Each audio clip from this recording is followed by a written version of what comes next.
In the beginning, there were two protectorates in 1914. Whether the British colonialists agree that the unification was based solely on selfish economic sentiments isn't our focus. But the northern and southern regions were joined and somehow expected to unite. That expectation pushed more than 500 tribes caught up between the Atlantic and the Chad Basin to begin a silent battle to consolidate on the passed-on legacy of political and military dominance. This struggle to unify multiple identities eventually degenerated into a coup, a counter-coup, and a bloody civil war. What was the cause of the coup, political aspect of it? I've reviewed the crisis in this country systematically. When the election, I think 1965 or so, there was horse trading between the Action Group, NCNC, and the MPC to form the government. Then they were meeting with each other. Then later on, Action Group was sidelined. The whole of the Yorubas, that is, majority of the Yorubas were sidelined. The NCNC and the NPC, Northern People's Congress or Nigerian People's Congress later, they formed the government with Tafawa Balewa as the Prime Minister, Azikiwe as the President. And they gave ministerial appointment to some Yoruba people. I don't know whether Farikayode was there. A couple of them. But they made Samuel Akintola the Premier of Western Region after the emergency rule was over. And then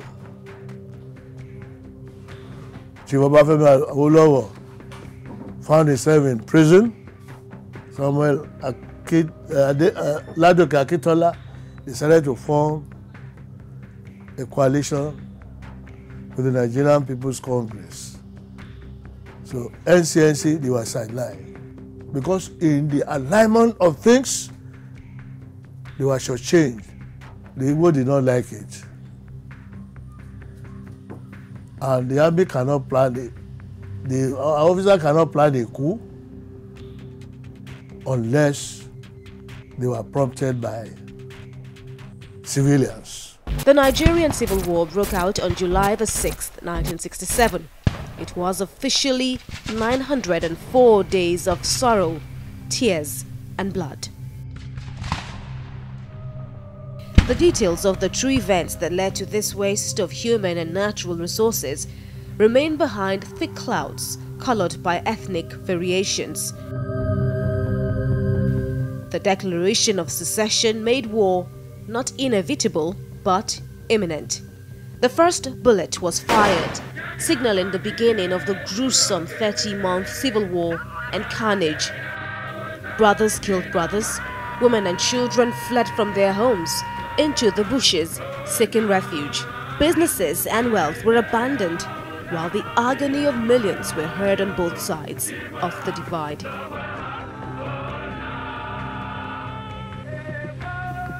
No one was exempted from the war.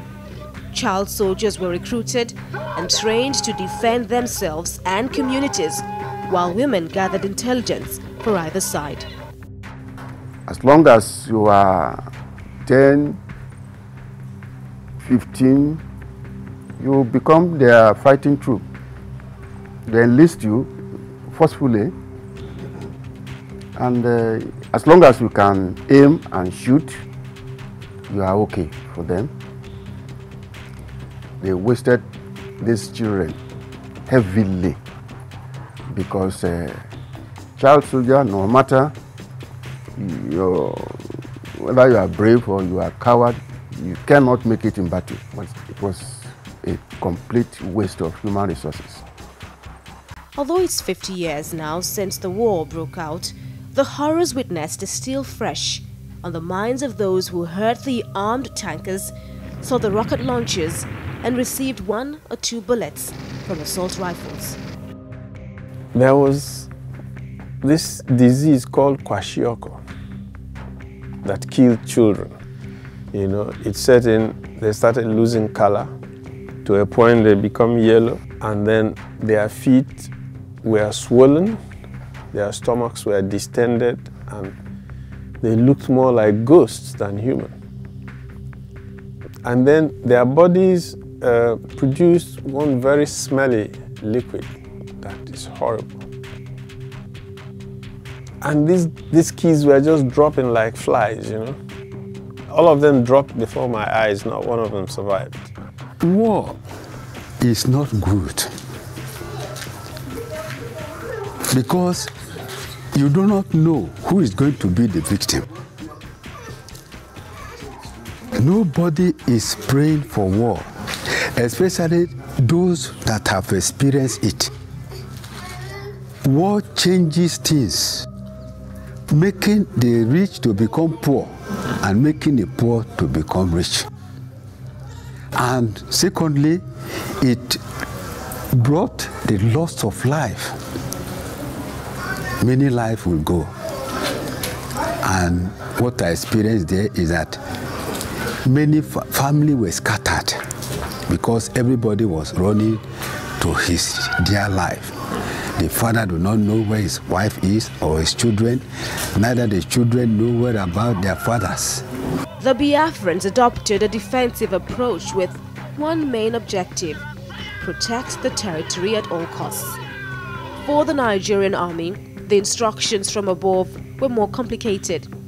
They had to learn how to achieve surrender without inflicting permanent or long-lasting psychological humiliation. Only a few of these soldiers looked death right in the eye and lived to see the yellow sun rise the next day.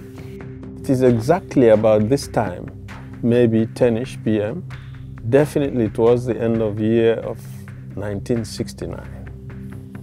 We were poised on the threshold of impending doom, not sure any given moment whether we would see the next day or even the next hour or minute.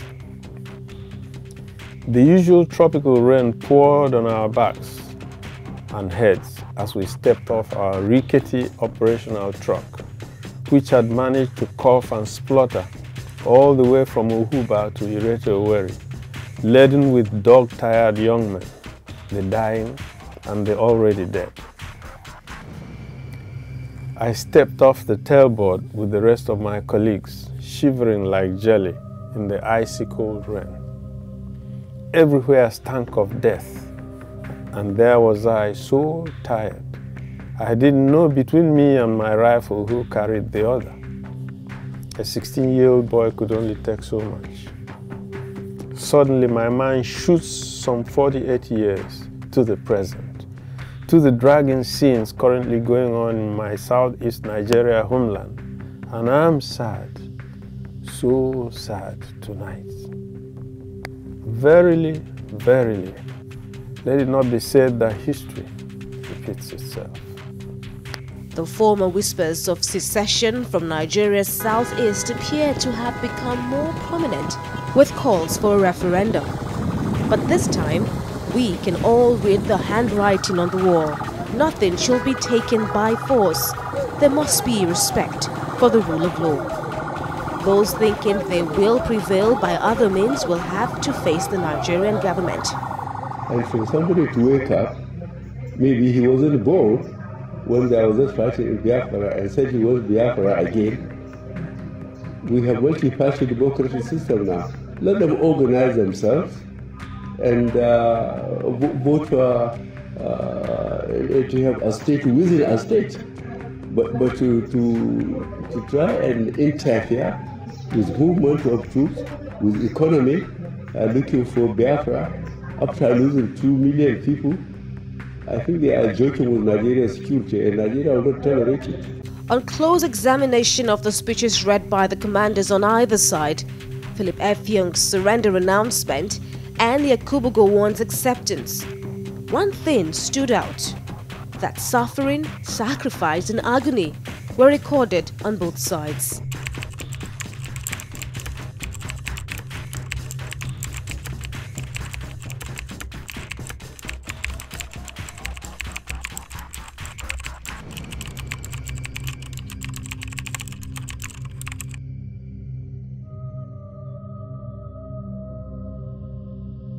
We cannot go back to dark ages of hate speech and bomb shelling across the Niger Bridge.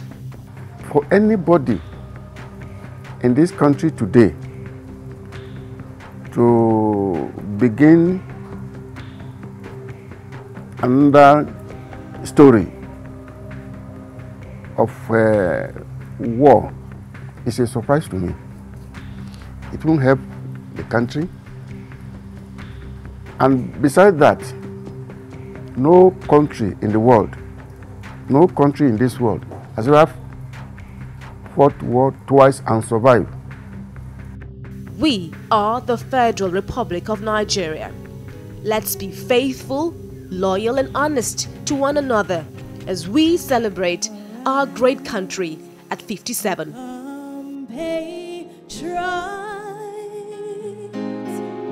Nigeria's call, obey, to serve our fatherland with love and strength and faith. You see the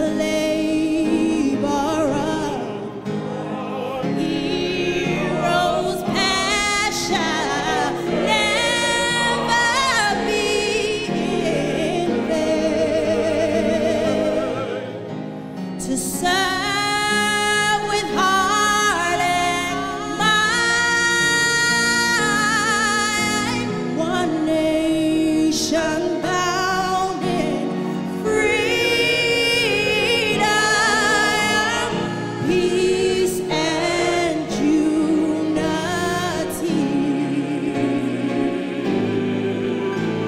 Oh God of creation,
Happy birthday, Nigeria!